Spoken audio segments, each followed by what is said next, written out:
Good afternoon and welcome to another edition of Astro Weather. Excuse me. So it looks like I'm rippling into the matrix today, which is unusual because I have a pretty good source of light. It usually has to deal with the light. Everything is about the light, isn't it? Unless you're in Scorpio, in which case we're talking about darkness. And wow, what an intense time we're living in. I mean, really, we always talk about how intense the time that we're living in is, and it just seems like everything has been absolutely dialed up, and there's virtually no escape right now in a lot of ways. So, what we do is we do our best to navigate through the static and the noise and the distractions and the unfortunate dark truths, so that we can get to a place inside of ourselves where perhaps we have a better understanding as to what's going on, and that we don't have to be so reactive to the let's just call it negative stimuli that is constantly poking and prodding us in our lives. So here we are, and we're going to get into Astro Weather, Star of the Day, and then we're going to transition into the Friday FARcast. And one of the things that I wanted to do today for people is to make the show available to you. And what that means is that you can call in. And so it's going to be kind of a call-in show. And the length of the show is going to be predicated by the amount of calls that we get. So you're kind of the guest today. So if you have something you want to say, any perspective you want to add, questions you want to ask, we'll do that. We'll do that after I do an intro for the Friday FARcast and go through some stories and things that are percolating out there. So we are really in the midst of a dark time, right? I mean, this is what Scorpio is about, and I can't remember another Scorpio season where, again, the idea of what we're experiencing is, just metaphorically dark. There's a war taking place, or theoretical war, in the Middle East, and there's an extreme loss of life, and a lot of it is being numbered and totaled into the thousands on the Palestinian side, and a lot of whom are children.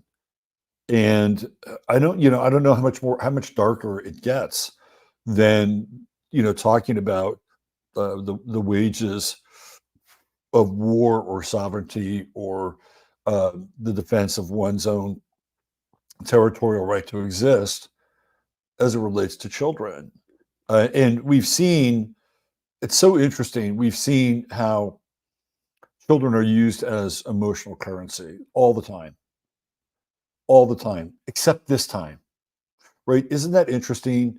Whether it's on the left and all the cages that were supposedly built on the border, and Alexandria Ocasio-Cortez doing a little photo shoot there and kind of faking it up, right? And all to really garner a mock emotional response in people, to give them this sense that these children were captured in cages and were being treated like animals. In all intents and purposes, that was almost the furthest from the truth in a lot of ways, right? Really, what they were trying to do is to keep the kids from being exploited.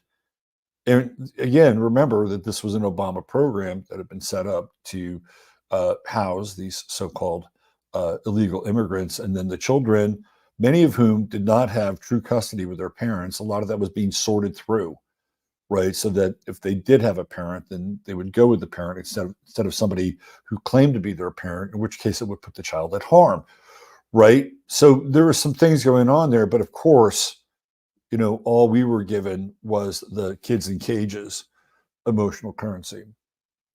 And then, of course, you can see it on the right side as well. And I'm not saying that this doesn't happen, but the whole idea that kids are being kidnapped and traumatized and harvested for their adrenochrome. I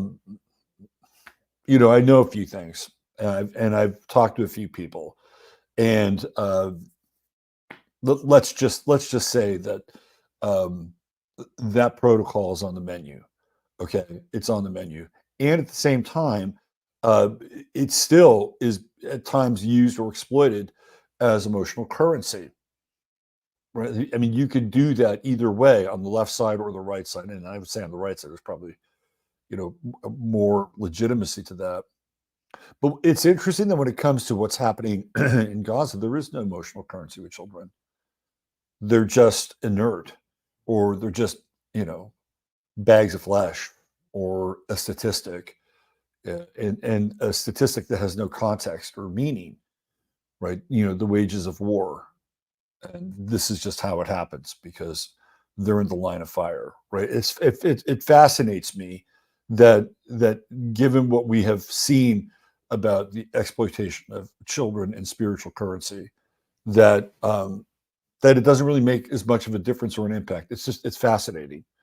Um, Aaron Mate, and I'm going to get into the weather here, but again, this is kind of the dark period that we're in, right? Aaron Mate was on a train. He's a journalist. He writes for the Gray Zone. He was on a train with Senator Coons from Delaware, Joe Biden's buddy, the guy who took over Joe Biden's spot in Delaware as a senator. And he kept asking him about the children, and Coons would not answer him. Right? I mean, it was a weird serendipitous moment in time where he's on a train and he's a journalist and he gets to sit across from this guy. He had to check on his cell phone numerous times to make sure he had the right guy. And so, Providence brought them together, or brought him to Mate, and Mate interviewed him, and he wouldn't even address it. Right? He was dismissive. It's a quiet car.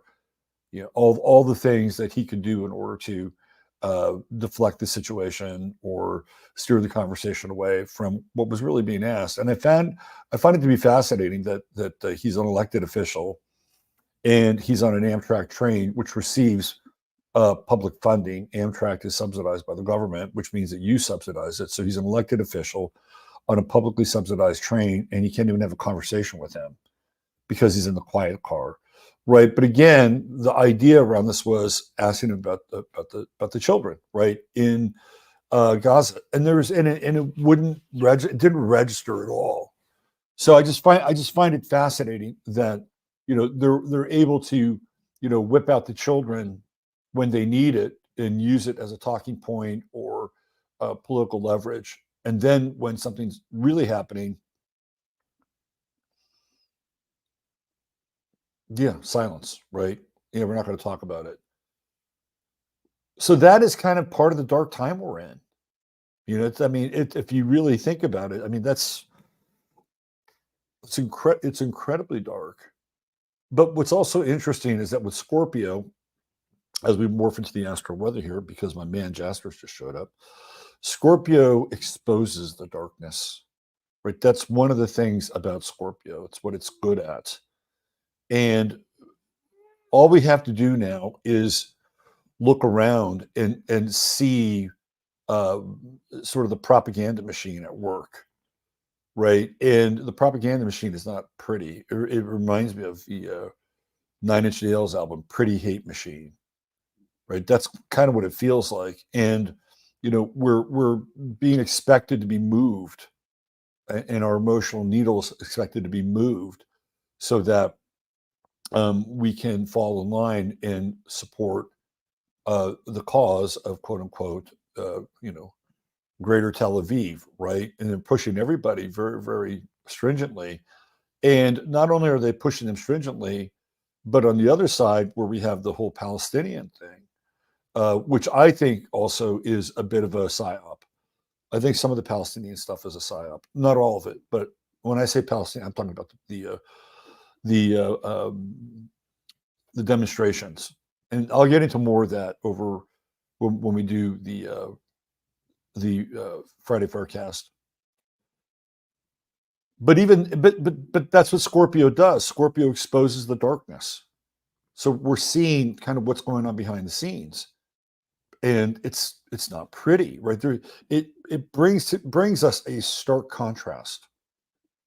When everybody says that Mike Johnson is the greatest thing since sliced bread, And then the next thing you know, Mike Johnson is just, banging the bass drum of the biggest, loudest Zionist talking points there is. It's like all of a sudden, well, we get to see Mike Johnson now, don't we?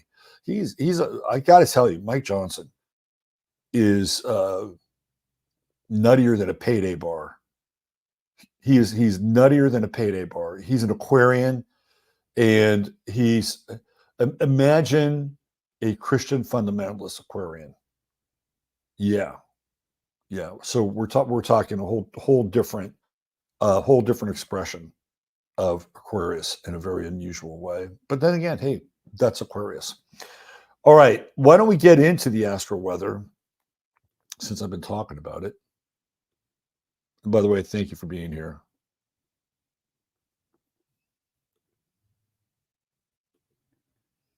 Oh, this is the new computer, so I have to do this a little bit differently. I have to rearrange the image object so the image object appears in a different position. That was my blue blood. Come on, you asshole. Image object does not want to play nice. Oh, man. All right, hold on. Let me try this. Let me see if this works. Who knows? It might work. No.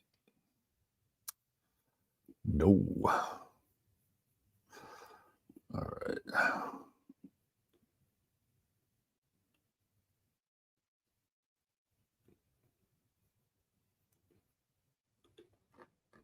There we go. It's taking me an aggressive move to move it up to the tab, but I was up for it. Never say no. There we go. All right, so this is the day we've been waiting for, the Sun-Mars conjunction. By the way, how many people have just felt absolutely exhausted over the last 3 days? I have been barely able to keep my eyes open after 7:30, 8 o'clock at night. And that's with getting relatively good sleep. There's a lot going on. Our bodies are highly, highly sensitive.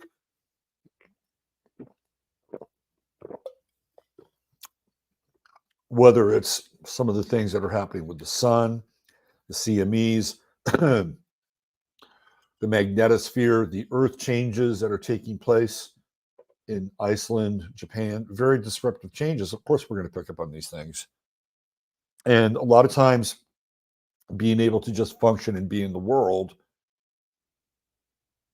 makes us more tired. Even if we're not physically doing a lot of things. And I mentally and physically do a lot, more mental than physical, but a lot. But just maintaining our equilibrium in a world where it seems like the energies are just so intense that I think our bodies and our subtle bodies are working overtime to keep us grounded and maintain some degree of equilibrium. And I think that takes a lot of energy. Anyway, just a theory. So here we go. Sun-Mars conjunction. We've been waiting for it for a while. The trine to Neptune. And we haven't had a Sun-Mars conjunction Neptune trine for a long time.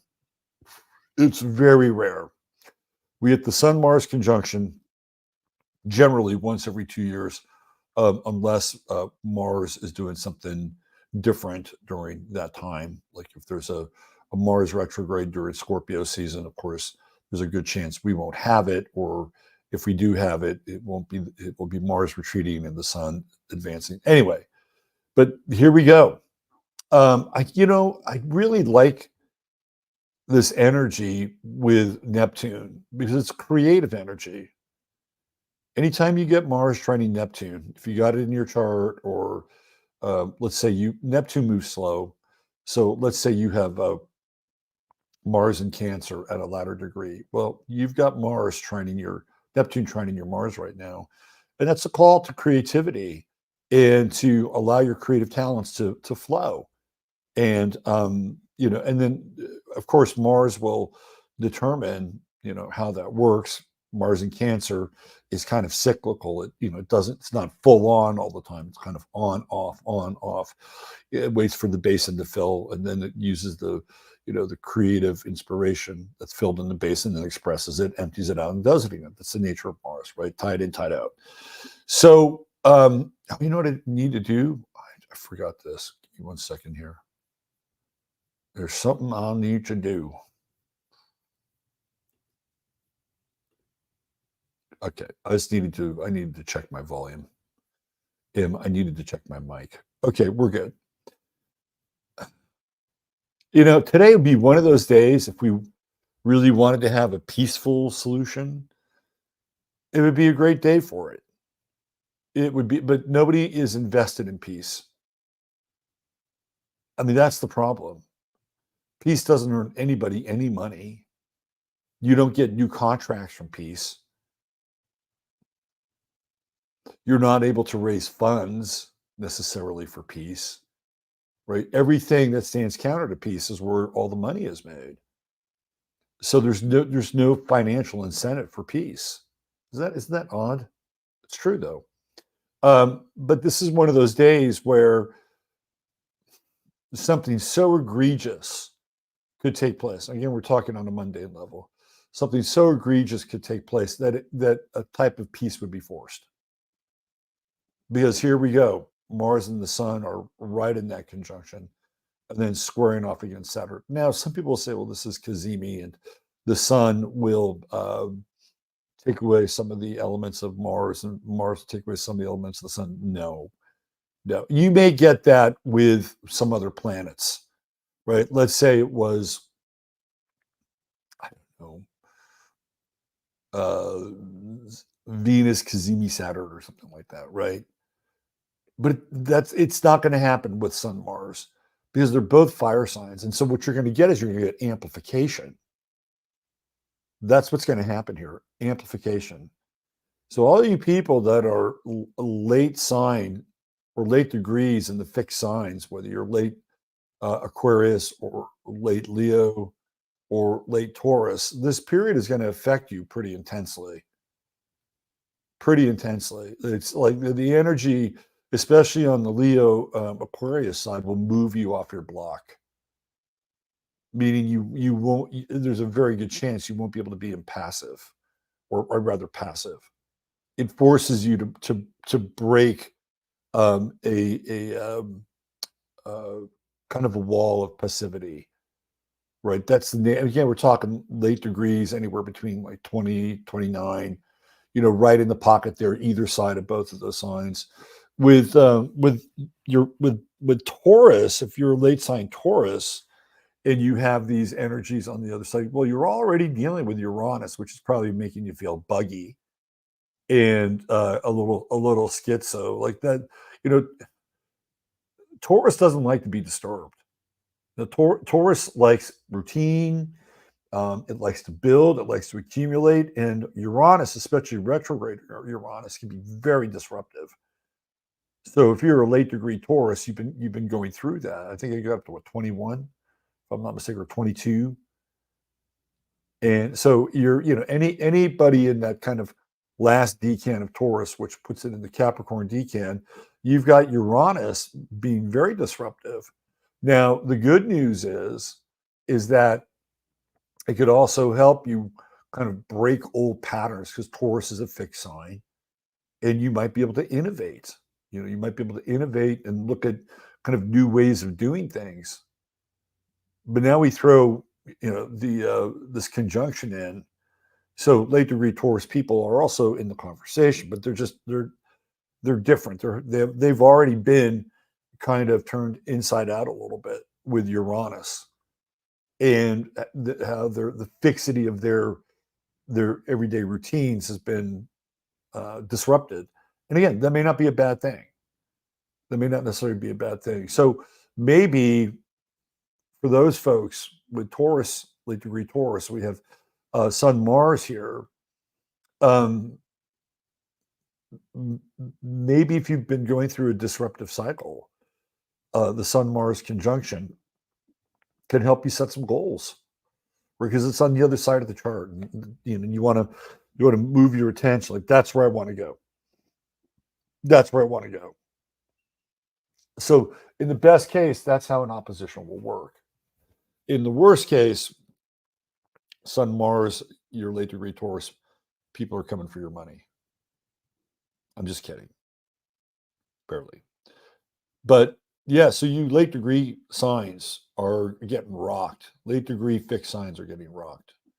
Late degree water signs are going to get the benefit of this Sun Mars conjunction. So if you're late degree, anywhere from 20 to 29 Cancer, or 20 to 29 Pisces, you're going to get the benefit of this, which means that you'll feel as though you'll have an extra kind of boost to your kind of everyday world. And that's going to happen for 5 more days for the sun.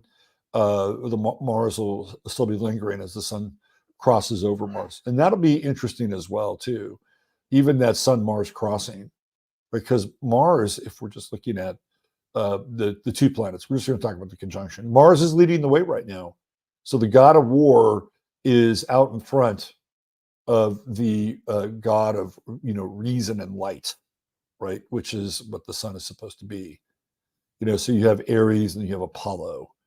So right now, Aries, or Mars, is leading the way. When the sun transits over Mars, that'll be a very different expression of the conjunction. And then we have the light of reason, and we have Aries, or Mars, taking a back seat. So this is a really interesting time, and pay attention to what takes place today, and particularly tomorrow, as it relates to this whole idea of war and a ceasefire and everything that's going on, right? Everything that's theoretically going on. But again, getting back to the late degree water signs of Pisces and Cancer, it's a boost, right? It's a boost. You can again, without much effort, tap into the prospect of will, and just kind of go with it. Like, let your emotions guide you. And then with late degree Pisces people, you've been dealing with Neptune for quite a while. Well, having Mars in the mix is a relief in a lot of ways. If you feel like you're just kind of lost at sea with that Sun Neptune conjunction, and you don't really have any moorings, Mars will be helpful. Mars will definitely be helpful in this situation in your life. And if you've been kind of floating around like a ship without a rudder, this Mars transit will be really good for you, really, really good, because you can affix your energy and your direction in a way. And it may feel desperate too, because when you get into Scorpio, you do get into this kind of life death kind of scenario, right? So it's like all or nothing now, all or nothing. Just be careful, especially if you're again late degree Pisces. Just be careful of overworking yourself a bit much, right? But I think this is a great aspect for both of these signs in the late degrees. What else do we have going on? Okay, so let's talk about the square, the Sun Mars square to Saturn. That square, the thing about astrology is it's very dualistic. So on the one hand, we could look at that Sun Mars Saturn square as kind of ramming against the empire, right? Like Saturn, which has now gone direct in Pisces. Saturn could be considered the empire. I mean, Saturn often is considered the empire. Saturn clearly represents hierarchies. And what's interesting here is that we have Saturn in Pisces, and we're starting to have these discussions about religion and the role religion is playing in this war. And I just turned off. I don't really watch Amy Goodman or PBS, but it popped up, and it was on my Twitter feed, and it popped up after I think I was watching Jimmy Dore interview Aaron Mate, and they were doing a deep dive on the Christian Zionists and John Hagee, who has this big church, mega church down the road here in San Antonio. And so they were covering this kind of major force that backs Israel in anything Israel does for a number of reasons. Number one, for these mega churches with people like John Hagee and fill in the blank, anybody that's going to go into lockstep with this idea of biblical prophecy, there's big money in it for those people. Like, I believe I find this to be funny. John Hagee has a gymnasium and an athletic center in Israel named after him. If you've ever seen John Hagee, it looks like he hasn't worked out in maybe 40 years, right? And has a steady diet of Chick-fil-A. So there's great financial and social reward for the heads of these evangelical churches that support this kind of insane idea that there has to be one state for the end times, not two states, one state. And they have to venerate Israel because it is the only chance for the Israelis or the Jewish people. It is the only chance for the Jewish people to repent. And it's like one last call. It's like last call at the redemption hall, right? And if they don't atone and they don't take Jesus Christ as their Lord and Savior, Christ returns as Rambo and basically takes them all out and levels everything. I mean, that is really the theology of the politics of the end time theology. That's how it works. So then you think about Israel on the other side of it, who are not dumb. These people are not dumb. Whatever you think of Israel, they're not dumb. And they're doing, the end times tango with all these people, right? And it's fascinating because obviously they're getting something out of it, right? They're not just humbled to say, oh, yeah, we're so humbled that you feel this way about us. They know what they think that the end game is. So why would they be willing participants in theoretically their own extermination at the hands of Christ, right? It's a really interesting question to think about, but it's starting to come out now, right? And so when we have Saturn and Pisces represents all the Abrahamic religions. And Saturn is the priestcraft of those religions. And now what we're seeing is we're starting to see these end times politics come to light. And on the other side of the equation, the fundamentalists and the Christian Zionists have huge connections inside the Republican Party, and they're responsible for a very significant amount of fundraising for people that are on board for that with that theology. And Mike Johnson has now become the Speaker of the House, and he's a poster boy for it. So here we have Sun Mars squaring off against Saturn and Pisces. And I think people are starting to kind of understand this, right? And there's other, tales of the eschaton that are connected to each one of these Abrahamic faiths, of which we've talked about before. And now, because of the internet, people are starting to see this in a way that is much more intense and rapid than they've ever been able to piece together before. I mean, it's always been there. You just had to look around for it, and it wasn't the topic du jour, and now it is. So these are very interesting energies as it relates to all of that. The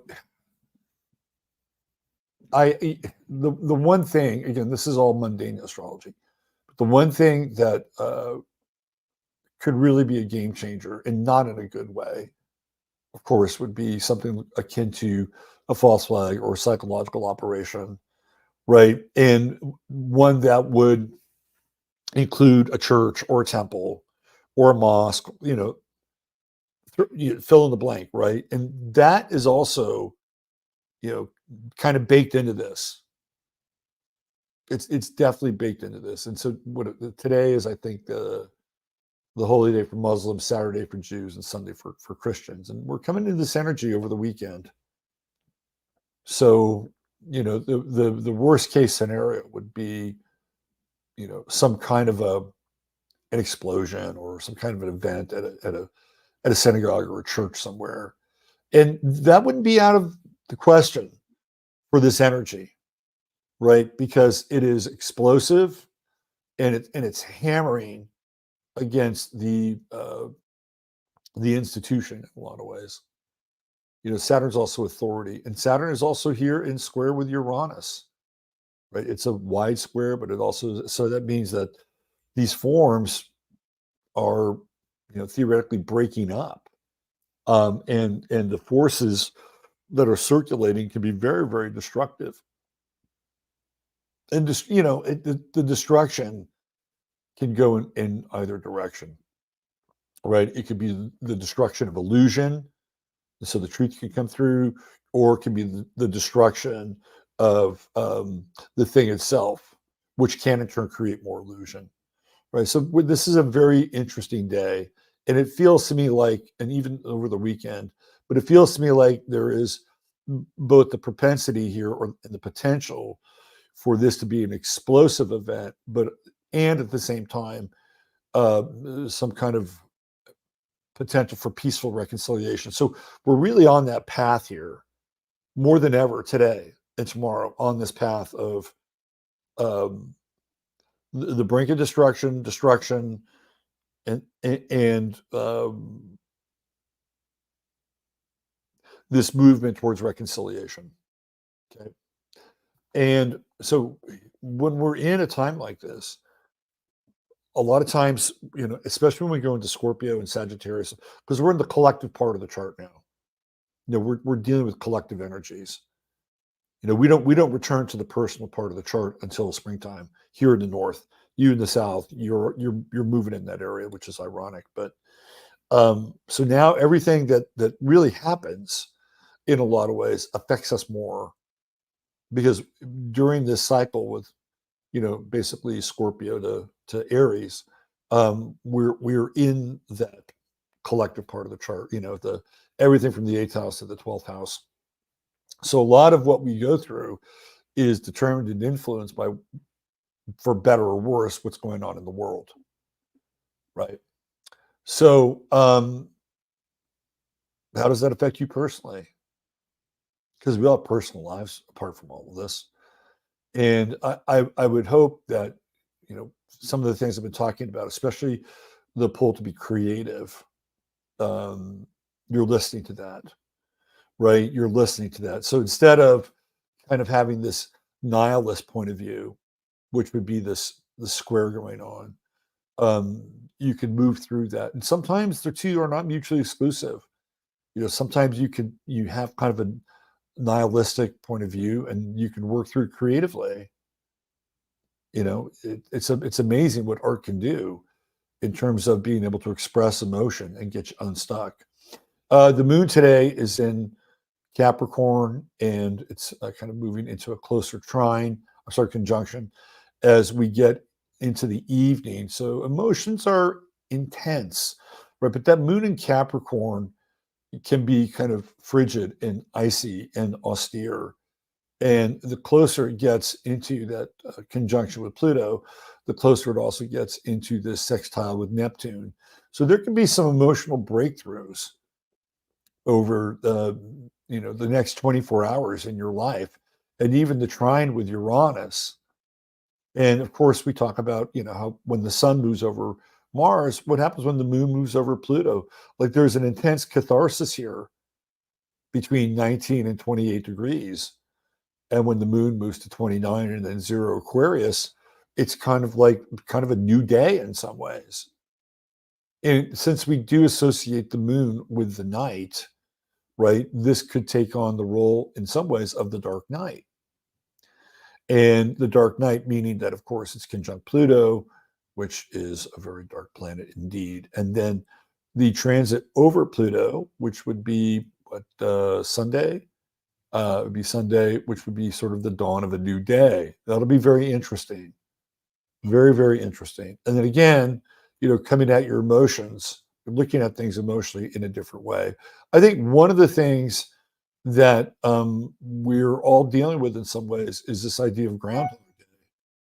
I mean, that's what it feels like. It feels like we're in Groundhog Day. Every day we wake up and the screen is the same. It's the same talking points, the same talking heads, and they may vary a little, right? But that's what it feels like. So I think there are some people who also feel like their lives are, kind of the hamster wheel. And this is one of those weekends where it's demanding that you get out of the hamster wheel. And you may face some kind of, internal emotional crisis as a result of feeling that way. This would be this Moon Pluto conjunction, but just hang in there. Hang in there, because I think this is a really interesting moon. Very, very interesting moon. And for people that are very, okay, I'll give you a really good activity. If you're into genealogy and checking out your family roots, this weekend would be really good.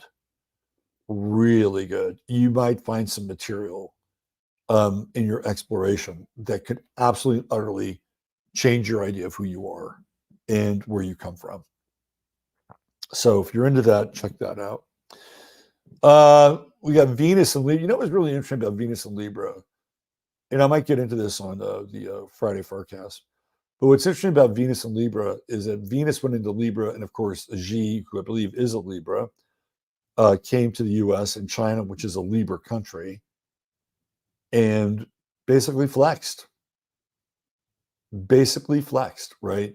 And we're looking sort of at this idea of allegiance and alliance because the moon represents some degree of loyalty, at least it should, because it's ruled by Cancer, which is a very loyal sign.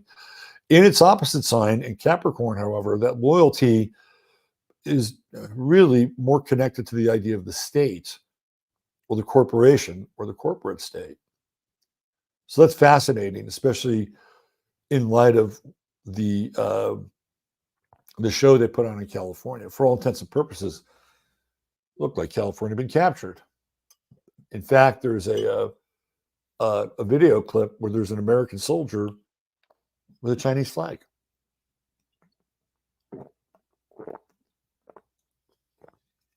And it had to do with, I think, Xi and Biden. And I know it's like, okay, well, we have these two great world leaders, and one guy's got the American flag and one guy's got the Chinese flag. And I know that it was kind of the symbolism, but we don't do that here. We've never done that here. And gee, I wonder why we did that here. Anyway, all right, let's talk about our True Hem Science star of the day. I can bring it up here. Hold on.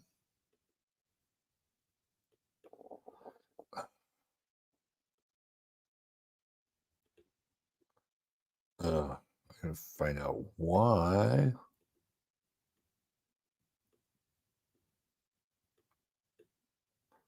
There we go. All right.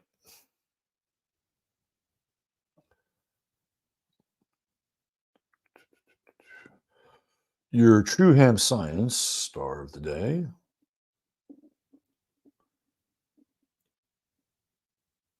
Jeff Buckley. Jeff Buckley. What a tragic character. Really tragic character. Very weird chart, too. I mean, look at all of this Scorpio. South Node, Neptune, Mercury, Sun, Venus, all fourth house. Of course, he's the son of Tim Buckley, who was a singer, troubadour, but he never knew him. And I think for a large part of the time growing up, he didn't even know that Tim Buckley was his father, which is I would say, unusual, but not based on the chart. Remember, Saturn is the father in the chart. It's the father in the chart starting around age 7. Up until then, the sun is the father in the chart. So here we have the father in the 8th house. And the 8th house, of course, we know is occulted. And his father was, wounded. He was one of these, again, kind of wounded LA troubadours. I always get Tim Hardin and Tim Buckley mixed up. Um, I know Tim Hardin was a junkie, and maybe Tim Buckley was as well. So this is the wounded father, right, with Chiron here. And the thing that's fascinating about Jeff Buckley is that his fans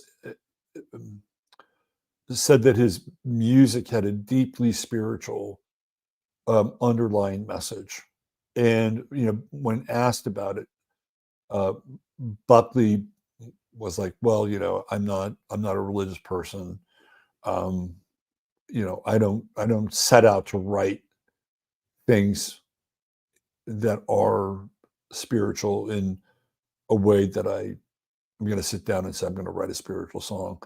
But it's clear that with Jupiter in Leo in the 12th house, and the 12th house being the house of the soul, that he's very, very creative.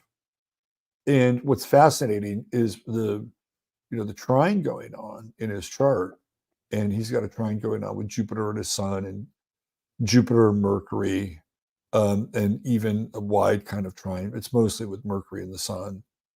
Um, but he has this trine going on, which allows for Jupiter and Leo is, it's big feeling, right? It's big heart.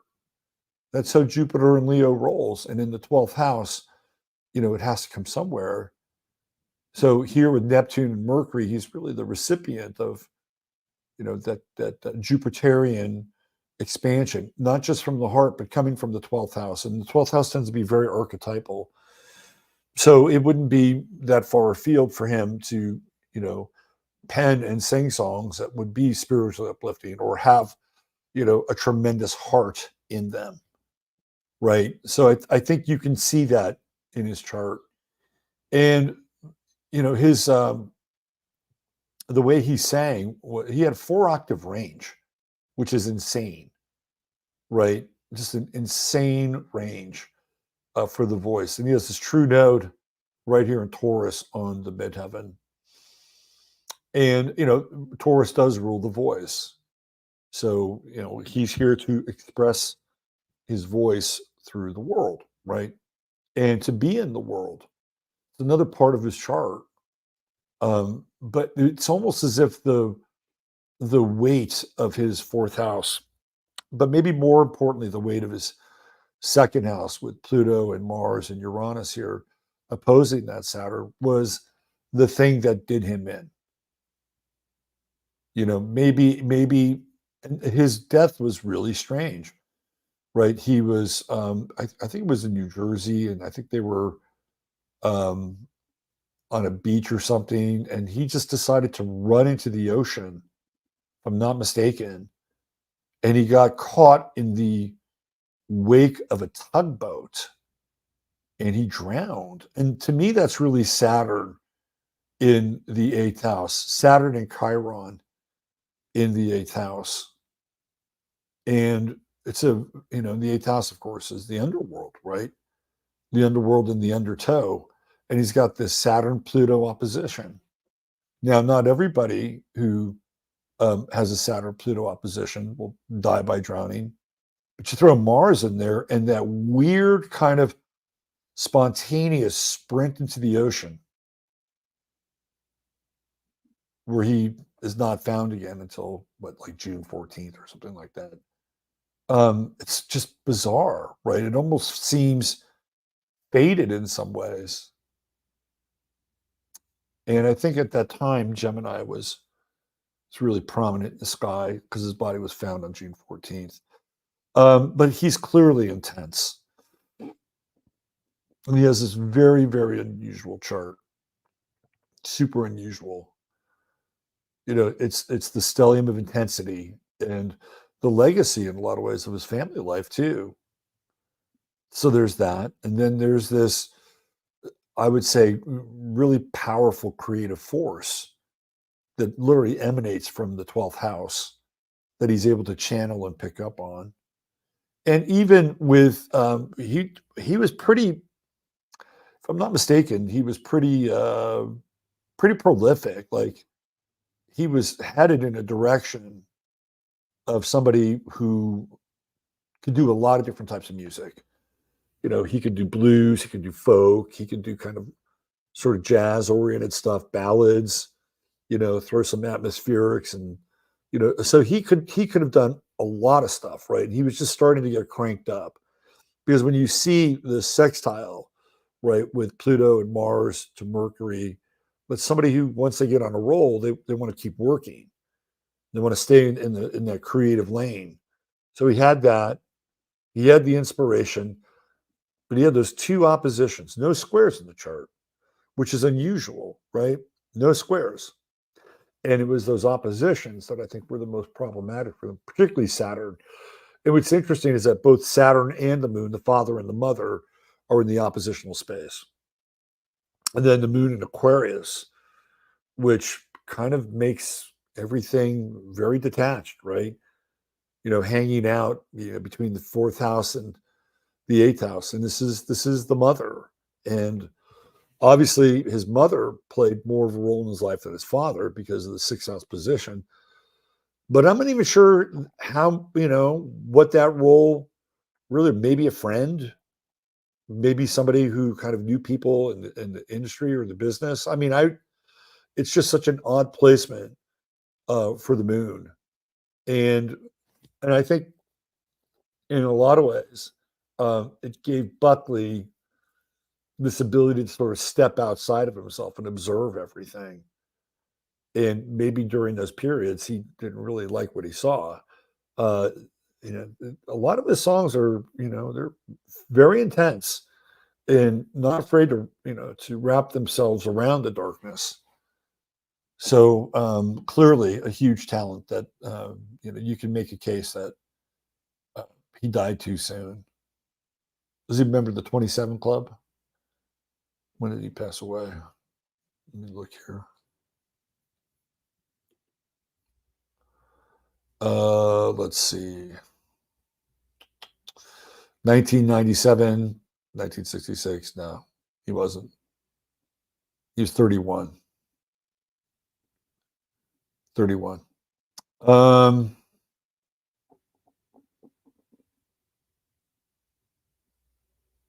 Yeah, that that record he did is just grace, amazing. Yeah, so Jeff never knew his father. He was raised by his mother, Mary Guibert, and his stepfather, Ron Moorhead, with a half-brother, Corey. He grew up as brother and sister to his stepfather's children, Anne Marie and Kevin. As a child, he was called Scotty Moorhead, although his birth certificate read Jeffrey Scott Buckley. When he was about 10, he chose to use his legal name. So there you go. 10 years old, he finds out. He played in various jazz bands before relocating to New York. Yeah. Anyway, there you go. There's your star of the day, the late, great, haunting Jeff Buckley.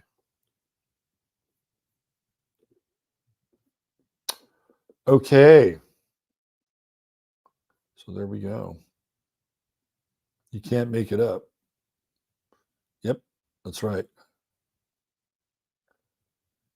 You can't make it up. Astrology, how it plays out. Yeah. All right. So we are now officially in the new show. Should I get a new background for the new show?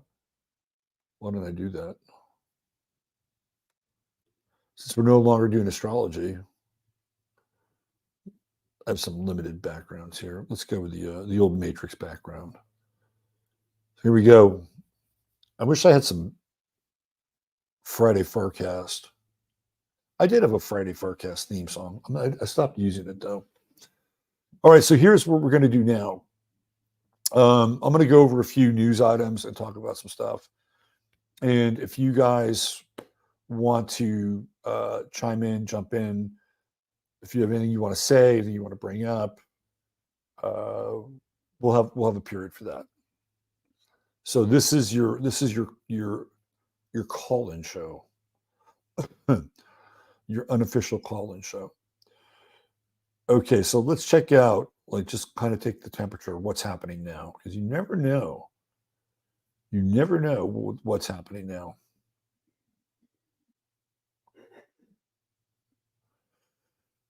All right, let's see. So this is the image of the American soldier with the Chinese flag. So if you guys haven't seen it, I'm gonna bring it up here for you.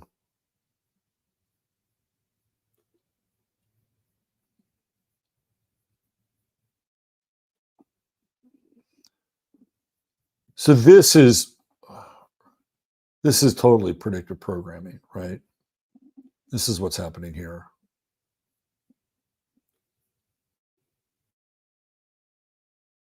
This is from C-SPAN. Biden and Xi in the San Francisco Bay Area. I think this is at Fioli Gardens, if I'm not mistaken. Anyway, it's only 5 minutes long. There you go. There you go. There's your American soldier with the Chinese flag. Now, what's interesting is I thought I had seen another soldier on the other side with an American flag, and that he was the sort of the stand-in. Let me go back here. That's not the case. That's not the case. Now, if you're a G, how do you feel about that? You're like, fuck yeah, we own this place. Do you think that a Chinese soldier would hold an American flag in China? I don't think so. I don't think that would happen.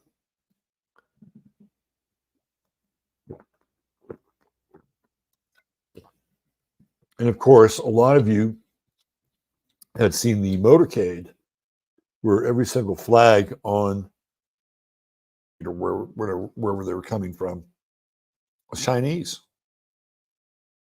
flag. Okay, so I just wanted to give you a visual for that. Let's see, what else do we have here? Anything else? Any breaking news? Let's see.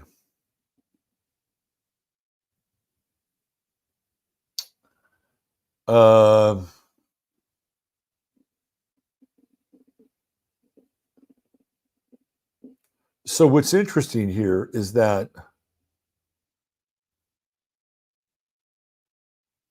they're trying to get, I just saw this, they're trying to get US soldiers who opted out to not get the vaccine, they're trying to get them back now. It's like, we're sorry. We're so sorry. We'll expunge that from your record. We really need you. We're about to ramp up for a really big war, and we really need you. We're so sorry. I'm going to show you the letter. It's a bunch of horse shit. Yeah.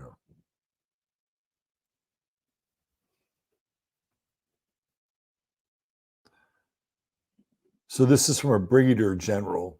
The letter is going out to soldiers, which says former soldiers who were involuntarily separated for refusal to receive the COVID-19 vaccination may request a correction of their military records.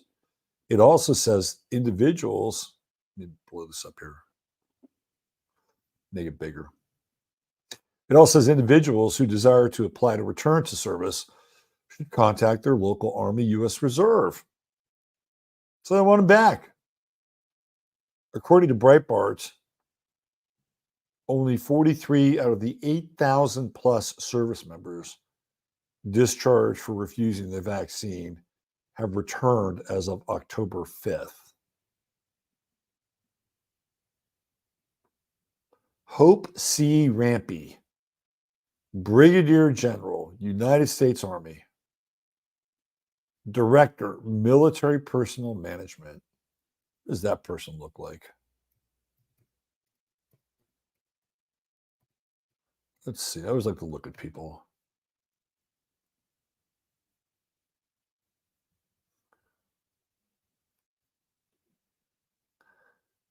There she is. Hope C. Rampy, Brigadier General. I just love how our Army has become so inclusive. I think it's such a wonderful thing. We have such an inclusive Army. There she is, Hope C. Rampy.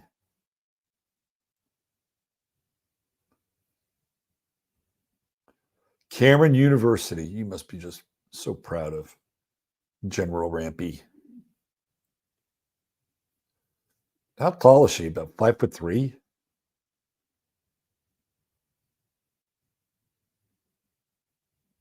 Interesting. So this is the woman who is she's ROTC grad. Yeah, she's super tiny. There she is right there.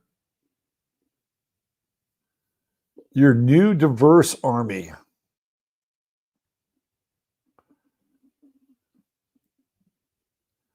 Investiture ceremony.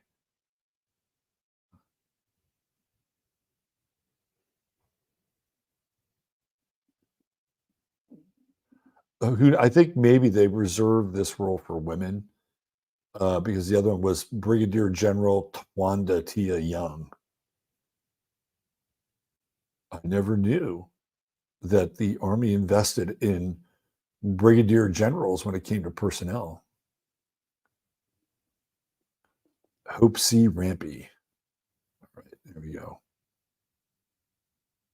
Our country's in good hands, I'm sure.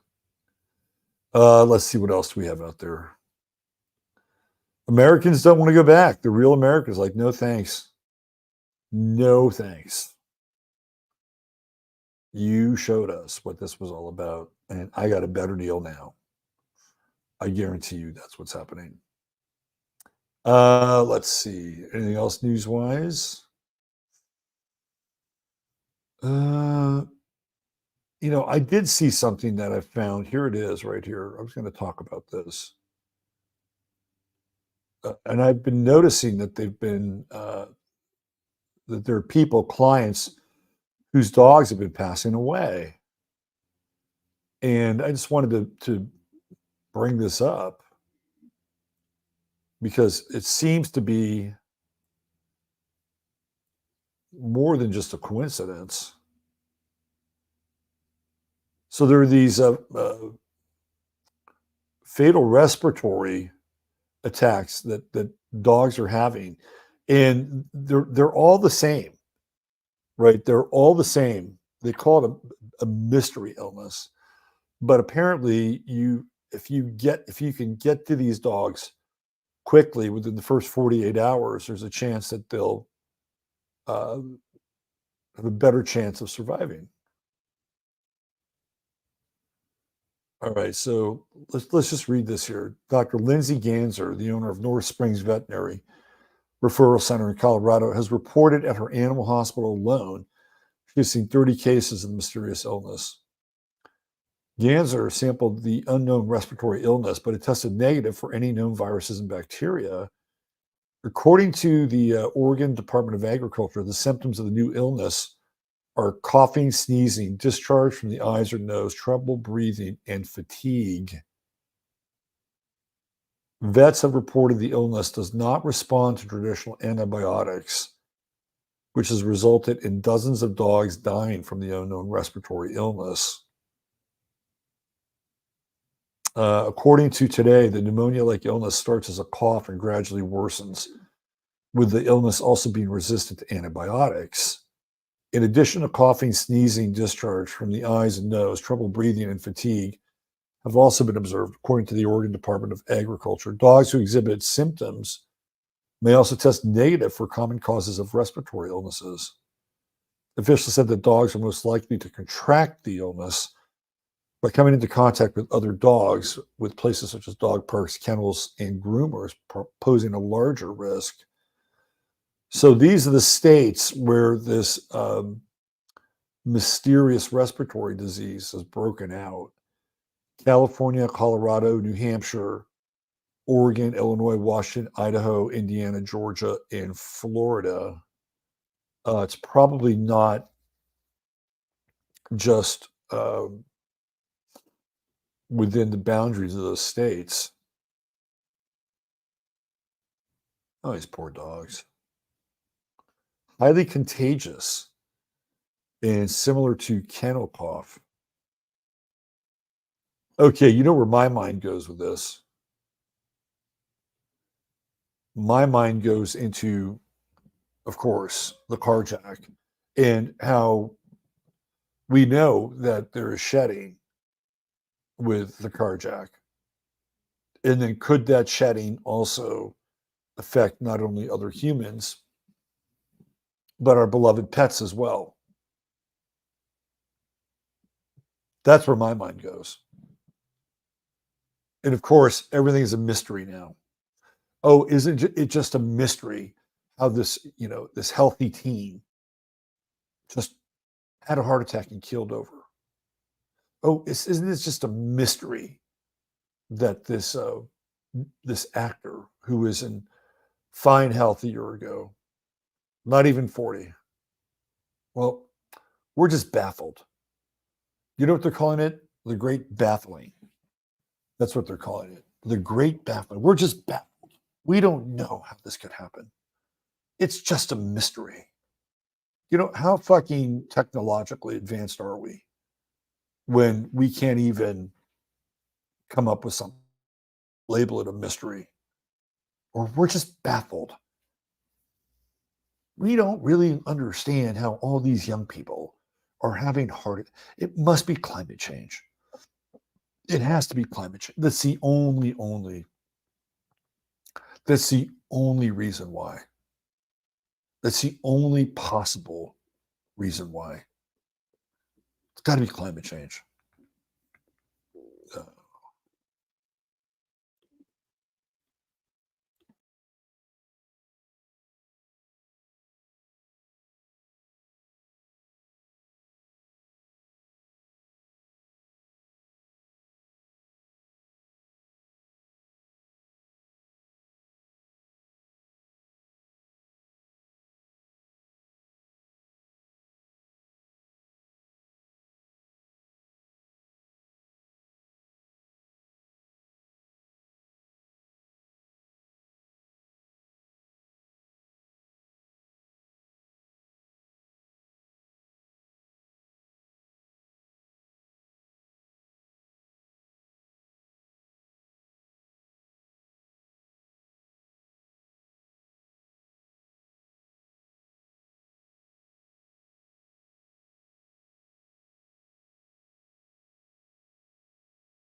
Sorry about that. Had a bit of a snafu. Little bit of a snafu. It's interesting when all of a sudden my computer just freezes up, locks up. There we go. There we go. Anyway, I have been noticing through clients that their dogs are passing away.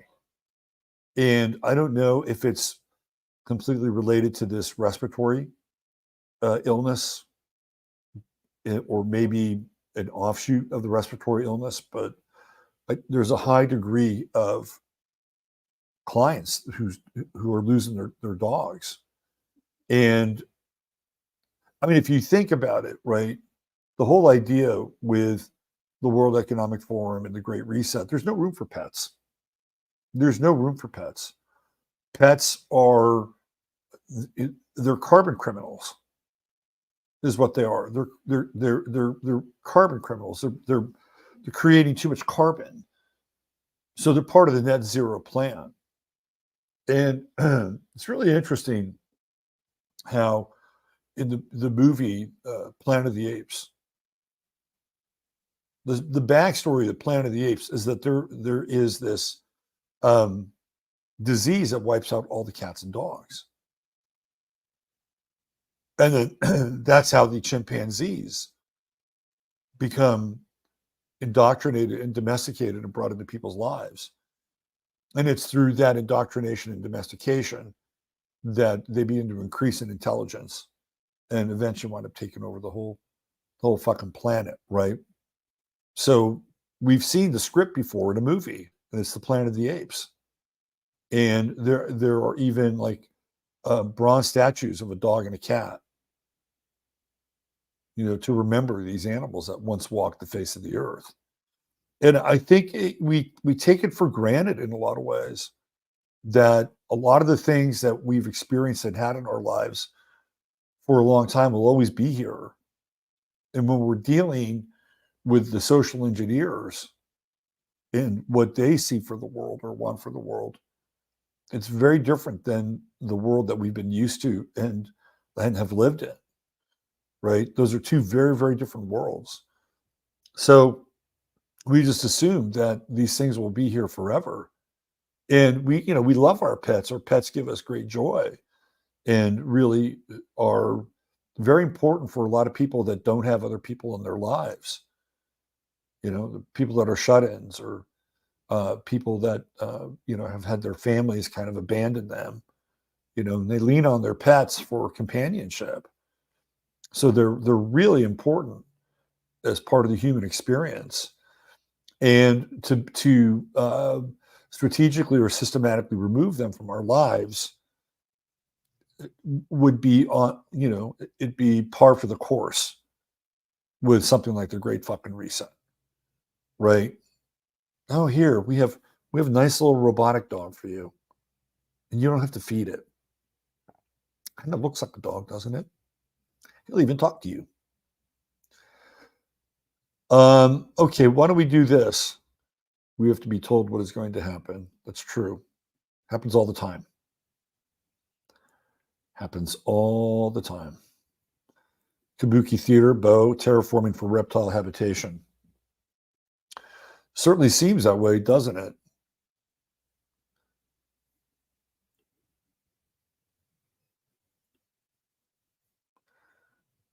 Leon, Vito, Vincent, Rodway, after no pets, you get a pet in the pod with a bug shake. If you're lucky. You have to work for that. You got to work for it. Lynn chimes in, dog food is getting scarce here. Here is Panama. It's funny, Susie, I was just thinking of the Charlie Sheen film, The Arrival. I was just thinking of that movie about the terraforming of the planet.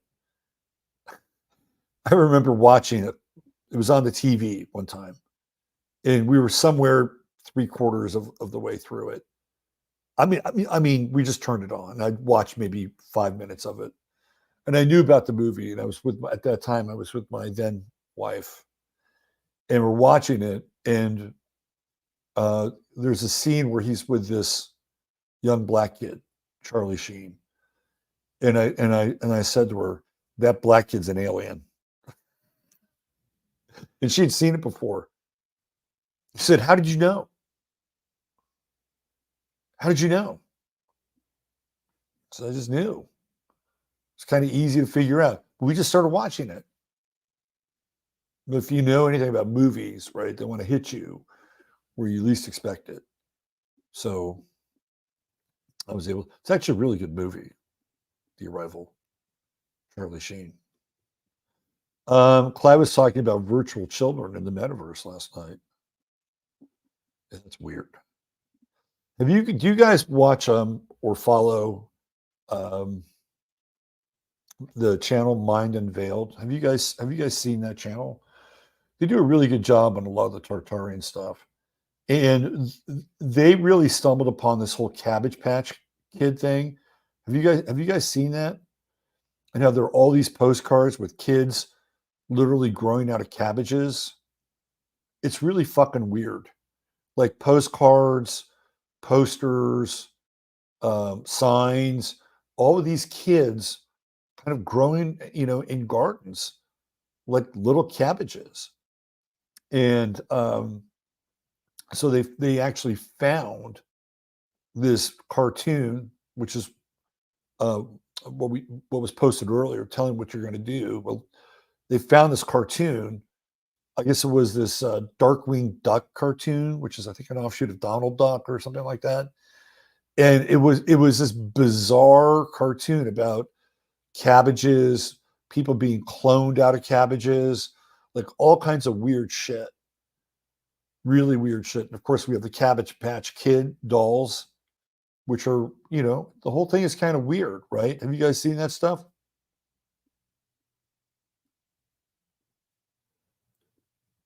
Tondar comes in. I like Clyde's theory that Cabbage Patch Kids are the mutants of the future. Yeah. It does sound a little like Invasion of the Body Snatchers. The Darkwing Duck totally does. Amy still has her dolls, Cabbage Patch. I guess they're worth some money, aren't they? They can make babies in a bag now. That's what they want. The homunculus, right? This is what they're talking about. The homunculus, just to create them out of nothing. And the theory is that these Cabbage Patch Kids are the ones that wound up in the incubators at the World's Fairs and were picked up by people. Right? Like that was the distribution point for these quote unquote Cabbage Patch Kids. Like, where the fuck did they come from? And they're at all the World's Fairs. Oh, look at the little kids in the incubators. Isn't look at the marvels of modern technology. And then you have the people walking around those World's Fairs like they're in a fucking trance. Oh, where are we? Isn't this fascinating? Oh, what's this? Oh, it's called a beer. I'll try one. All right, here's what I'm going to do. I'm going to invite you guys to come on if you want to come on. I'm going to put the StreamYard link in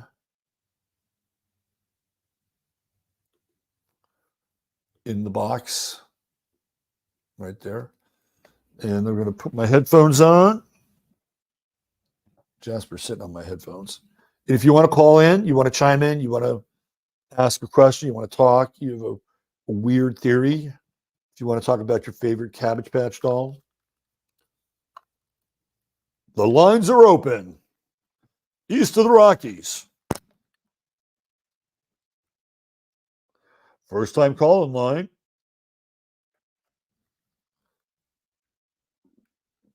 Anybody ever get on Art Bell to talk? I was on there one time, a couple times. Who thinks that's normal?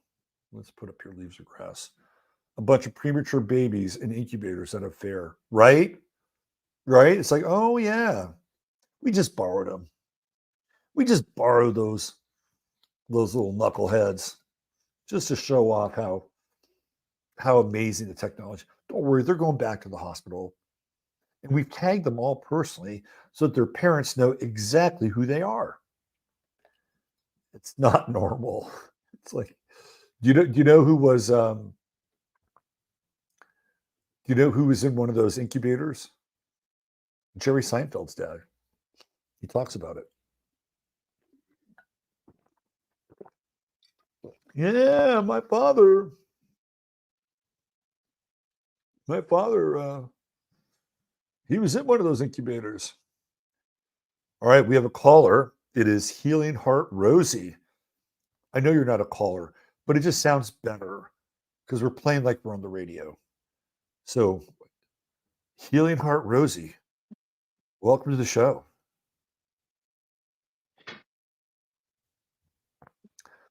Healing Heart Rosie, you are on the air. Oh no, I'm at work. Uh-oh. Screw work. This is more important. No.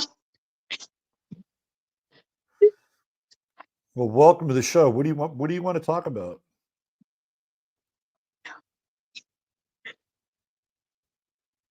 Uh-oh. She can't say anything. Her supervisor is looking at her with an eyebrow raised. What are you doing over there? Why do you have your headphones in? Shouldn't you be doing those TPS reports? Okay, we're going to put Healing Heart. She's got a transaction. We're going to come back to Healing Heart Rosie. Now, if I had to make a bet out of anybody coming on today, if I had to bet the life of Jasper on one person coming on today, it would have been this person because I knew they would. If I had to bet the life of Jasper on one person coming on today, Lynn, you got to deal with the volume, Lynn. If I had to bet the life of Jasper, Lynn, I got to one person coming on. I got to mute Lynn. Sorry, Lynn. Can't do it. Let's get somebody on here who knows what they're doing. Maybe it's Marge. Lynn, I can't let you on, Lynn, unless you clear up your audio. I know I'm a cruel tyrant, but it's a dirty job. Someone's got to do it. On a show. Oh, Marty. Yeah, you're on the show with Robert Phoenix. Let's go. You're on the show. Come on. Now. Don't straighten up. You're on the show.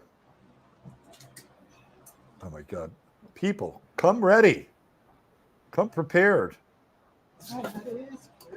She's straightening up. She wants to have a clean house while she's on the show. Are you ready now?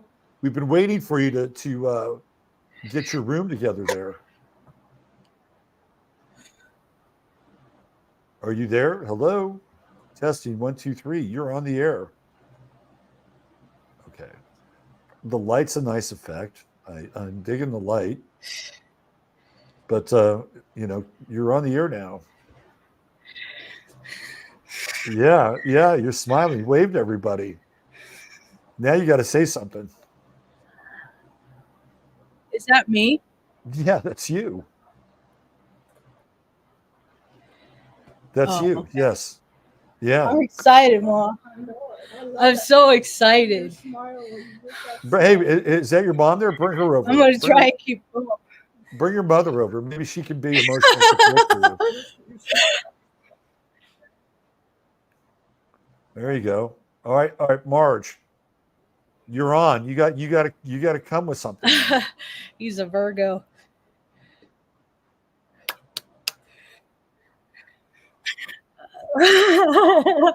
I'm so excited.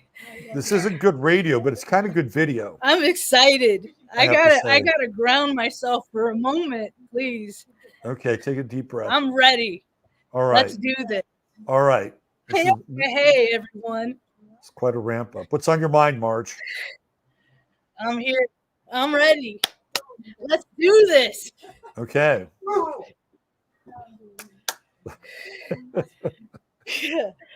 I'm here. Can you hear me? Yes, of course. I've been Hi, talking everyone. I'm Marge. Hey, okay, hey. Welcome Okay. to my tube. Welcome to Marge's show. We're just here supporting Can you hear her. me? Yes, yes. Can you hear me? Yes, yes. I've been talking. It We can doesn't hear say you. I'm muted. No, we can hear you. Okay.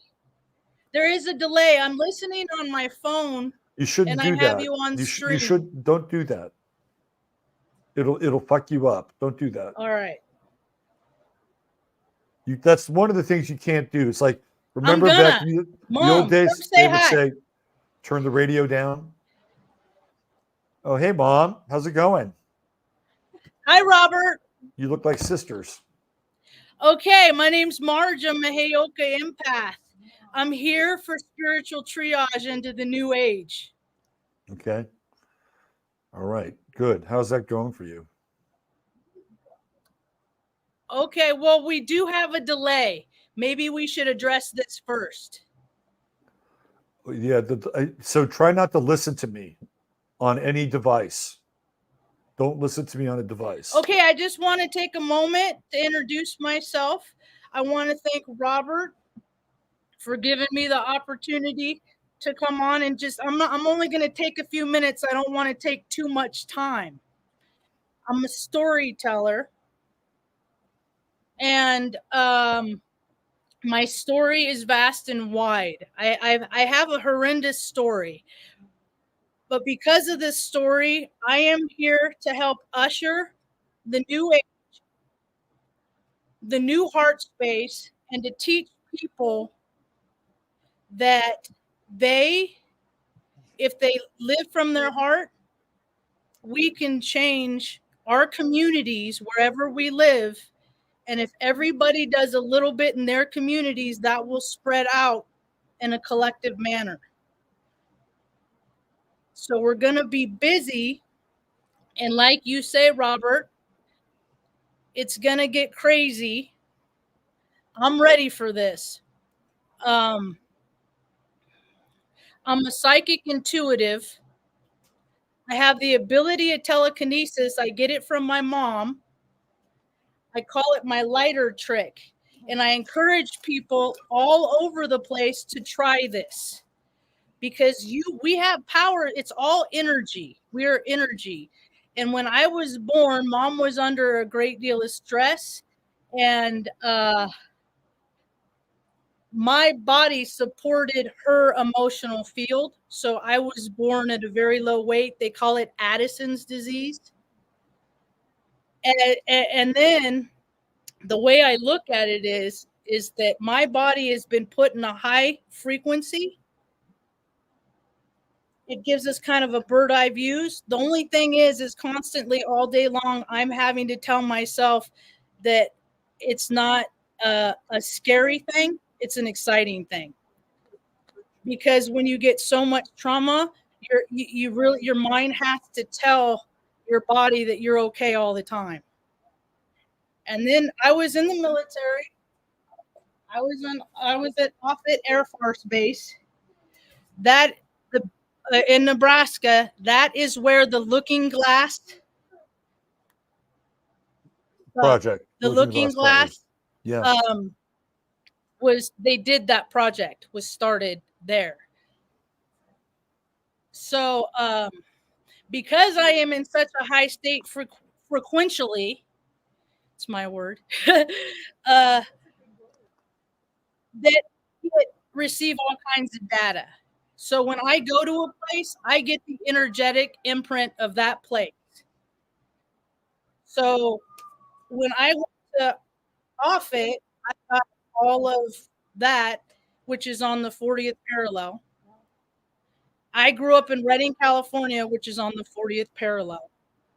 Interesting. So all of the tuning in with that. I was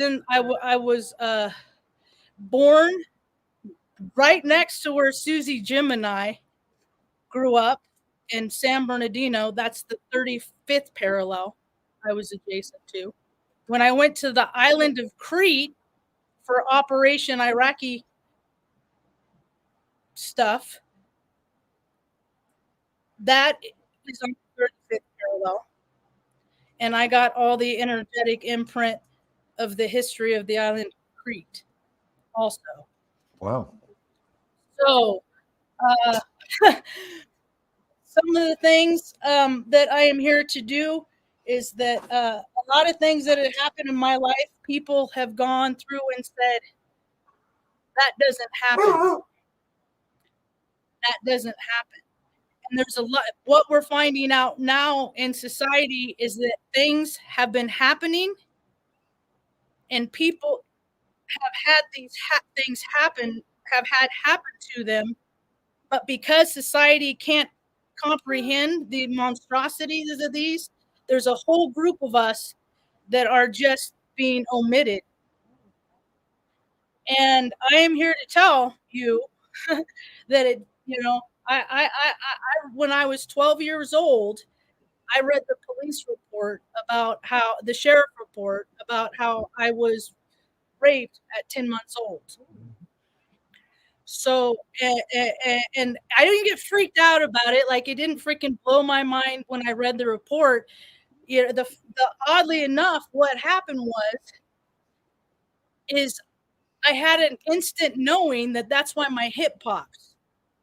Like, I didn't care about, that, but I was just like, oh, that's why when I do PE and I do that bicycle exercise, it goes pop, pop, pop. How weird, right?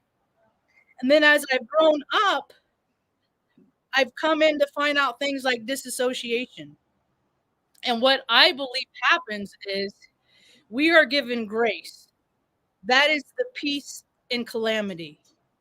That's like God picking me up and holding me. Like when something bad happened, my soul goes up. I go out because it's just so too much for my body to bear.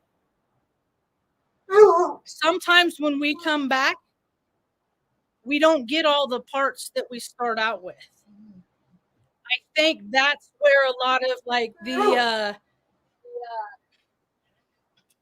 like schizophrenia and stuff like that comes from. It's like losing parts of yourself when you come back into your soul sack. Right? So I know a lot about this. I can help a lot of people navigate through life with the new understanding. And that's about it. I think I've taken enough time. So Marge, But don't I you can't have like really you can't hear me? Let me see if I got volume here. You should turn up your volume so I can ask you a couple questions. I can now. Okay. So don't you have like a YouTube stream or something? Third eye activated. I can now. So don't you have like a YouTube stream or something? And I live stream about every day. Right. But not quite, because it depends on what I got to do to take care of mom. Right. And we have a wild story. If there's like a couple videos that I might recommend would be Mom's Miracle. That's how we got to Taos. And I can just tell you in a little excerpt. She was adopted in 1950. She was born with 2 club feet. She was put in an orphanage and wasn't adopted until she was 3 years old. And then long story short, we end up in Arroyo Hondo, and through ancestry and stuff, we ended up meeting one of her first cousins. She was probably born within 10 miles of here in a place called Cuesta, New Mexico. Oh, yeah, I know that place. So if people don't recognize, see, I look at God. I don't look at God as a guy that looks like Gordman's fisherman, big white beard, stuff like that. I used to when I was a little girl because I grew up in Morro Bay. Right. But I look at God as good, orderly direction, doing the next right thing. Is me calling this person that cut me off a D-bag? That? No. That when I do stuff like that, it comes from a place of ego. To me, it was taught ego is easing God out. So I try to conduct I am ordained. So if anybody wants to come to Taos and get married, I'd be glad to do that for you. And I actually did my first and only wedding on 222222. Cool. And yeah, but I have a lot to offer the world, and I appreciate the opportunity, Robert, for you to come on and introduce myself. All right. Well, Marge, thanks for being here. And Third Eye Activated, that's the channel. Go check her out, subscribe. And I will tell you that I'm a Heyoka. We're contrarian. I'm not here to make friends. I'm here to make heart connections, but I understand the word that friends have uses that word against me. But all right, Robert. Right. Marge, you have a great smile. Thank you. It's Mom. She just lets me borrow it. Okay. Tell Mom I said bye. Much love from New Mexico, everyone. Bye, Marge. Bye. All right. That was Heyoka Hey. Great smile, huh? You know, some people wind up developing considerable gifts after they go through considerable trials. I mean, that's kind of how life works, right? It's kind of like you get the thing that you have to overcome first, then you figure out how to overcome it, and then along the way, it's like, oh, look at this, look at this, look at this. Oh, isn't this interesting? Generally, doesn't happen the other way around. All right, we're on a roll, so let's see if we can get Lynn back in here without being in the echo chamber. Hello, can you hear me? Yes, I can hear you. Okay, that audio problem the last time was a glitch in my computer and my speakers, and I fixed it all. Well, so don't think that I'm going to have it every time. Well, so this is Finca Feliz, also known as Lynn my camera. Oh, here, wait. I got to open the little lid there. So there you go. Okay, so all right, Lynn, what do you want to share with people today? Well, everybody wants to know what's going on here in Panama. It's very exciting. Well, what is happening in Panama? If you have a bunker to hide in. So I did see that video of the guy shoot the guy, theoretically. That was the protester. Right. But it was weird because it went black. I was like, well, did he really shoot him? What really went on there? Yeah, he did. And they said he was an American, and he wasn't. He was a Panamanian. He was born in Cologne, but he had a dual citizenship with his mother. But he was Panamanian. You know, I have to tell you, the press has said a lot of bullshit. That's one of the reasons why I wanted to come on. Because you know me, with my Sag energy, I got to set the record straight. So tell people what's happening in Panama. Okay. The country's been closed down. Oh, sorry. I didn't mean to interrupt you. No, that's okay. Oh, just go ahead. Tell people what's up. Okay. Well, I'd say talk about astrology. It's right here in the chart. And never mind. I don't want to talk about that right now. The country's been closed for 3 weeks. Every time people are upset, they block the main highway that connects all parts of the country. And this has been 3 weeks and a day or 2 days at this point. There are major protests in the streets. I mean, watching this is really amazing because this is real. The protests in the streets have been enormous. Why? Okay. There's a lot of threads, but the main thing is that there's a copper mine here that has been functioning for quite a while. It's in the Cologne area. And there's been a lot of, I'm not going to be real clear with the details, but basically the mine's been running for many years without a contract. There's corruption here everywhere.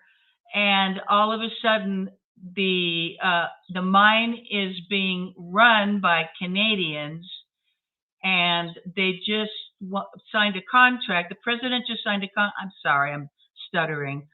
The president just signed a contract with this Canadian country to run the mine for 40 years, and the people are going, and the amount of environmental damage, that's what this is really about. is the amount of environmental damage that has happened is horrendous. And so the people are going, no going to a foreign country, number one, we should be doing this ourselves. And all of the corruption around it, I mean, there's a lot of threads to this. But basically, there is a group here called SunTrax, and they are like a group of all of the unions and all of the groups and this and that. And they have all coalesced together, the doctors, the construction, everybody, and they're all against this. But SunTrax is going over the edge, found out the other day that they are paying the protesters to make this happen. They are trying to just do a thing with the government, obviously. I don't know all the details. I'm just throwing some stuff out there that I've been picking up mostly on Facebook. That's where I'm finding most of this information. Okay. I live in Cherokee, which is in the mountains where all the food grows. Panama has all of the gasoline and the propane and medical supplies, all of our packages. That all comes from Panama. So they blocked the road for a full 3 weeks. There's been no food moving in either direction, except sometimes they open it for a day to let something through. But after 3 weeks, everybody's going, enough is enough. Really, these protesters are breaking the Constitution. The contract breaks the Constitution. It's a mess. But where I am right now, we've barely had any gasoline. I'm not leaving the house. I got a half a tank of gasoline, and I'm not sitting in line for 5 hours to get gas. They bring it in, they empty the tank to the gas station, and then boom. And the larger city next to us has gotten a lot more gas. That's just the beginning. So, okay. So finally, the cops came and cleared off the blockages. You know, enough was enough. They got to have their voice. And they clear the blockages. They go away, and they come right back and block it up. So it's been a real struggle between what's going on. And I'm telling you, there's a lot more threads to this, but I'm just trying to give you a summary and an overview. Now, a lot of lawyers have said, okay, we're going to the Supreme Court with this. And the Supreme Court, okay, the 23rd is the last day that all of the, whatever it is they submit, gets submitted. And then the Supreme Court is going to check it out and rule. Who knows when? They could do it right away. They could do it weeks from now, but I don't think so, because this country, I'm serious, we're about ready to go into a revolution if the Supreme Court makes the wrong decision. And we'll just see what happens. There's no reason that the Supreme Court should make a wrong decision. It's all constitutional. But, you know, the president, I don't see a lot of support from the president, quite frankly. The one thing that's happened 2 days ago is that SunTrax, the group that's been doing a lot of this stuff, they have 18 bank accounts that got frozen 2 days ago. So they can't pay these people anymore. That was a nice thing. What else? And so who is SunTrax again? Who do they represent? Okay, SunTrax, you can look it up on Wikipedia. Basically, it is a major control of different groups in Panama, different, basically, unions, the Right. medical people, the construction people. I'm missing something here, but SUNTRACS. So they're like a consortium, all the various unions, is what you're saying. Yes, and Okay. they have a lot of power. And even the indigenous have a part in it. And believe it or not, the indigenous here many times are the ones that are blocking the road. So let me yeah, ask me a question. I tried Well- to spit out a little bit. Okay, so first of all, copper mining, clearly there's going to be some toxicity with any kind of mining, right? But this has been going on prior to the Canadian company Exactly. taking over the operation, right? Yeah, the abuse is enough. Everybody's going, enough is enough. It's been going on forever. Right. And So what how many? the other thing is How that this contract gives them a lot of extension power to do more things in more places. I saw a map of Panama on Facebook that had all the spots all over Panama where there are designated mines. Mhm. It's all over the country. And it's Right. like, if they don't stop it now, they'll never stop it. So the other thing is that I suppose the company who's running the mine could be Chinese instead of Canadian, unless it's a shell company. Well, let's say they're a Canadian company, and we all know who rules Canada. Okay, so it's really just a shell company, is what you're saying. Could be. Okay, China's well, got its footprints in here all over the place. right, right. And so how much has the mine contributed to the economy, the local economy, and the economy of the Oh, you Panamanians? know what? There is a percentage, and I can't remember right now what it is. 5 is shooting into my brain, so Right. that might be it. I mean, it's always a tricky kind of equation when you shut down an industry in an area that provides some form of income and jobs, right? Because of whatever reason, whether it's environmental, political, social combination, right? And then you have to have a replacement industry or a replacement subsidy so that those people don't skip a beat, right? So, I mean, I understand the desire to not have the mine be toxic, or I understand this desire to keep the mines in local or national hands. I totally get that. And the other side of it is like we live in a world where things are produced, and through that production, through the means of production, capital is generated, and that capital then eventually trickles down into people's lives. Like that's capitalism, right? I mean, this is what we're talking about. And I think it's a real fine line between being a free market and say, okay, this is just up in the air. Anybody who is good at this is going to be able to use these lands and mine these minerals versus, okay, the state is going to do it, and the state is going to make sure that local companies get all those contracts. I mean, it's all very, very complex, right? It's a Right. very Well, complex the situation. mine's been operating without a contract for, I think, 7 years. So there's just been a lot of hanky-panky going on. Right. Well, And I so think we're at the place right now where we're waiting for the Supreme Court to make its ruling. Mhm. And depending on that, and I'm afraid that, well, we'll just see. I'm public here, so. Okay. Well, Lynn, thanks for informing us about what's going on in Panama. Well, not too many people know or are talking about it. It's like that. Oh, may I have another minute? Sure. Astrology, Robert. What about it? I have the map of Panama. I mean, the chart of Panama. If you want to pull it up, but I have it right in front of me. The Panama chart is November 28th, 1903. The time is 4:03 p.m. in Panama. And that's the chart of Panama. The day this happened, I'm talking transits now. The day this happened, okay. I saw Uranus go over the ascendant and get into the first house about a year ago because the ascendant is 12 Taurus. So when I saw that, I went, holy moly, something's happening. And now it's at 21 degrees, very hot, much into the first house.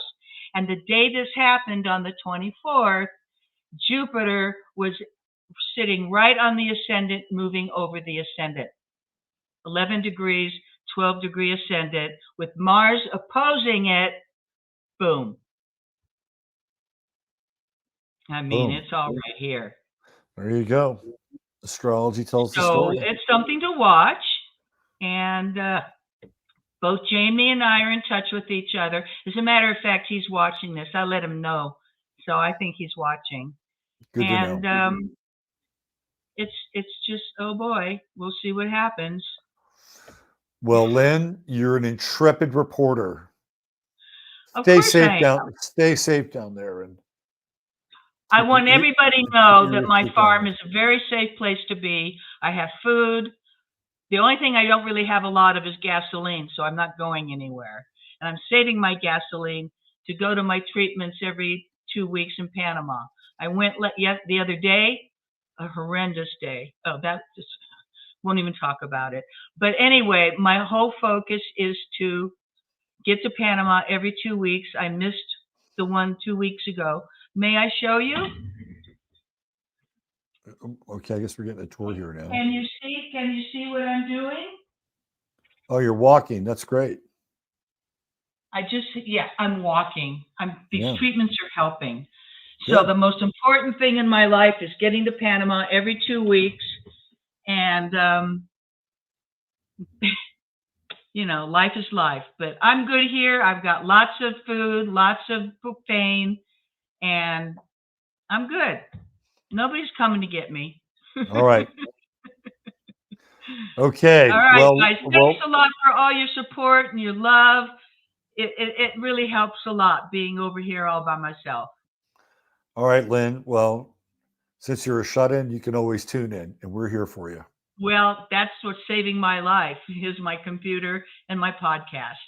Okay. You take care. Stay safe, Lynn. Okay, thank you. How do I get out of here? What do I Okay, do? I'm going to kick you out. Oh, okay. I can just. Okay, there she goes. All right. I think we got another person that wants to come on and share their unique vantage point on the world. We just had New Mexico, Taos, New Mexico. We had Boquete, Panama. Who do we have now?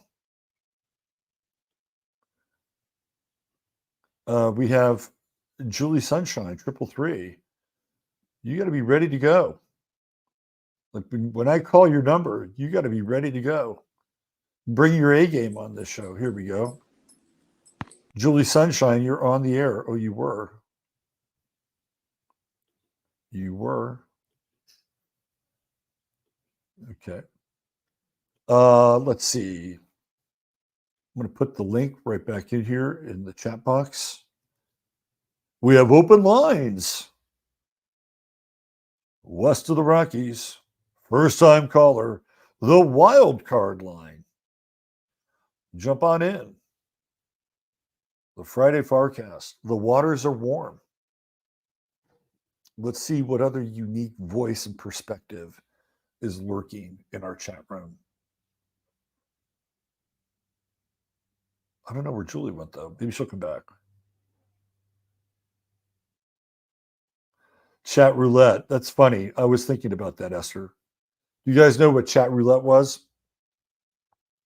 I think chat roulette was popular around 2011. It was a short-term program where you would literally like hit a button, and then randomly somebody would pop up, and you never knew who you were going to get. Right? You didn't know if you were going to get two couples in leather playing bondage games, or somebody playing ukulele or whatever. It was just like one of the weirdest fucking technologies. But and it was kind of a short-lived program. So Esther Swift, channeling the past, chat roulette. There we go. Let's see. Anybody else here? Oh, here she's back. There she is. Julie I think it Sunshine. hurt to hear that last bit. Could you? What's that? Could you hear me, Robert? I can hear you now. Pardon me? I can hear you now. Okay. Yeah. My story was my daughter, Andrea, I gave her a Cabbage Patch doll when she was like 10, and she's had it ever since. She's named it Dolly, and she loved it to death. Heads off. smashed in. The body's like you can't even imagine. And even though she's 34, so she still sleeps with it every night, talks to it, sniffs it, loves the way it smells, and it's creepy. Creepy. Wow, it's almost like the doll has taken Really possession of creepy. her in some way. But she loves it. Really. It And I appears to wanted to show you, my enchanted forest. be Enchanted And Forest. the Hundula. Looks And a a little cat. like looks a little like Where I looks, live. looks a little like the Blair Witch Project back there. So That's supposed that's to be a my joke. story, and I'm sticking to it. Thank you All for right. picking me. Well, yeah, of course. I have a very bad It volume sounds like here. it sounds like the Cabbage Patch is a soulmate. Yeah, crazy cat lady. All the cats are out killing shit. Yeah, good. That's what they're supposed to do. Yeah. Well, Julie, it's good to see your face here in your compound there. Pardon me?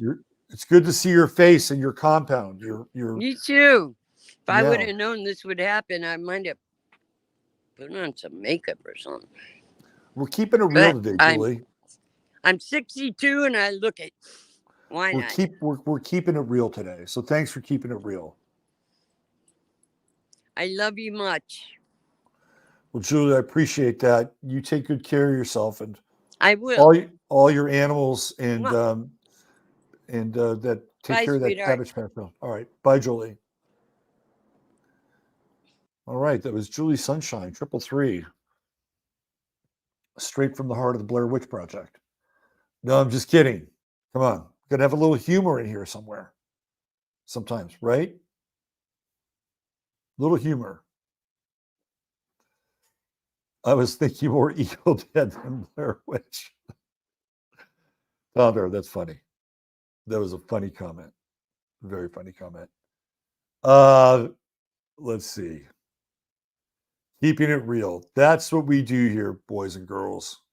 We keep it fucking real over on the Friday FARcast. Yeah, my fan club. Let's see. Anybody else? Anybody else want to call in? Or are we going to wrap this thing up? Anybody else have a message to the world that you want to share? Personal story, website to promote? Are you part of an MLM? Do you have products you want to sell? Are you a Mary Kay person? Tupperware? Young Living? Here's your chance. Let's see. I think we're good. All right, let's get out of here. We'll be back on Sunday night, and we will talk hardcore astrology. We're gonna do a deep dive on Sunday night on Nikki Haley's chart. She deserves it. We're gonna take the scalpel to Nikki Haley's chart. We're gonna find out what the hell is going on behind that jutting jaw and those piercing eyes, the jutting jaw and the piercing eyes of Nikki Haley. We're going to deep dive that and a bunch of other stuff. So come back here on Sunday night. Don't forget our good friend Chris over at True Hemp Science. Type in 15MINS, and you will get free product with your order of $100 or more. And it's some of the best CBD that you'll run across. Oh, we've got Son of the Right Hand. We have one final caller here. Let's bring Son of the Right Hand on. Son of the Right Hand, you are on the left side of the screen. There you are. Welcome to the show. Hey, Robert. How you doing? Good. How are you? Can you hear me all right? Loud and clear. I'm doing Thumbs great. up. Yeah, I'm a big fan, man. I've been following you just for a couple months now. Yeah, I really enjoyed the Series Sports show. And just to piggyback on what Julie was saying, about the Cabbage Patch Kids. I don't know if you've come across this in your research, but there's a lot of information with these postcards from the late 1800s about these Cabbage Patch babies. Yeah, and I've been they're picking up on some of that intertwined stuff. into repopulation and cloning. Yeah, we were talking Yeah, I about that a just recently little came bit across earlier. it and the Yeah. amount of information. The channel, oh, I'm sorry, I just caught it late, but the channel Mind No, that's Unveiled has okay. been doing some great research on it, and there's little Easter eggs being in all sorts of media from from the Little Rascals all the way to the first ever movie with sound was actually the French movie about Cabbage Patch babies. Yeah, it seems like there's a lot of clues all Just over wanted the to call in place. and Yeah, no, it's really fascinating. And then when you tie that in with all the incubator stuff at the World's Fair, it's like, yeah, they're taking those little cabbages to market. That's what they're doing. yes. Yeah, right. Well, where are you streaming in from? Where are you? What part of the world? I'm out of Florida right now. I'm on the West Coast. Trying to get away from the winter a little bit. But it doesn't need to how many people their ancestry, are they clones? So how many real people are out there at this point? Great And question. how to discern this. And most of this information, can't be it really can't be brought up to the layman, and it gets into more of the fact that truth itself, people, the truth, the truth is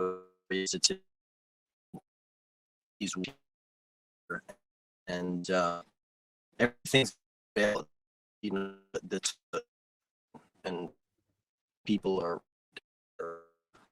what their limitations are.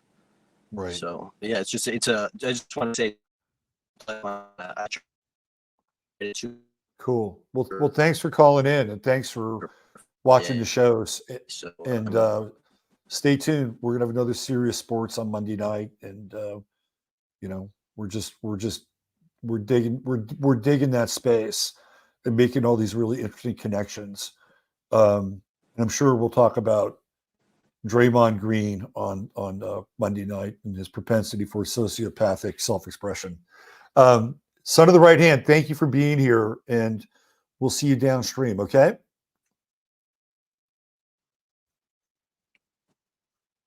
definitely have a great day, Robert. Okay, you too. All right. So that was Son of the Right Hand. Love that name. And yeah, some good young male energy. Love Gen Z. They're awesome. I don't know how much you guys heard about my time last week in Fayetteville with Gen Z. It was great. Great. Absolutely great time. Hung out with my son and his frat mates. And it was a really good group of guys. And their fraternity was kind of this outlaw fraternity. They started it without going through the normal channels of how you're supposed to apparently start a fraternity, right? So they're kind of upstarts, and they've been around for 5 years. And I don't know. I get a good feeling from this generation. And this part of the generation in particular, they have Uranus and Pisces, so they're a little bit different than the first part of Gen Z, which has Uranus and Aquarius.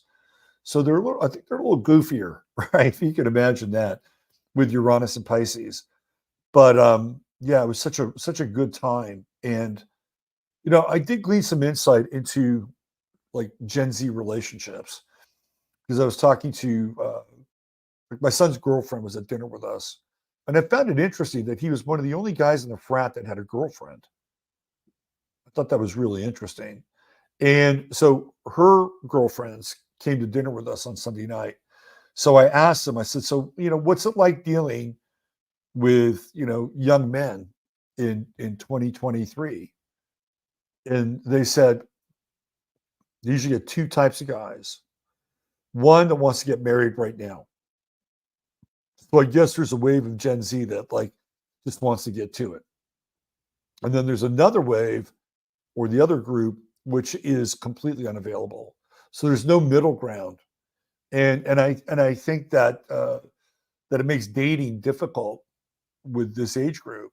It's kind of like all or nothing in some ways, which was it was an interesting conversation just to get their insight into how that works with them. All right, I'm out of here. Use your head in order to discern what's real, your heart to say what's possible. Thank you, everybody, for supporting the show. Hit the like. It helps. It helps with the battle of the algorithms. Subscribe to this channel because you'll get the Astro Weather. You'll get this show. And you'll get the Sunday night show. You'll get notifications for all of them just by subscribing. That's all you got to do. And then hit the bell so you do get those notifications. And if you have subscribed, remember, there's a pretty good chance somewhere along the way you will get unsubscribed. It's a little game, right? It's a little game that's been set up in this realm. So you have to recommit somewhere along the way. And by doing that, of course, you'll help the subscription level as well. All right, take care. Me and Jasper, we're out of here. Bye for now.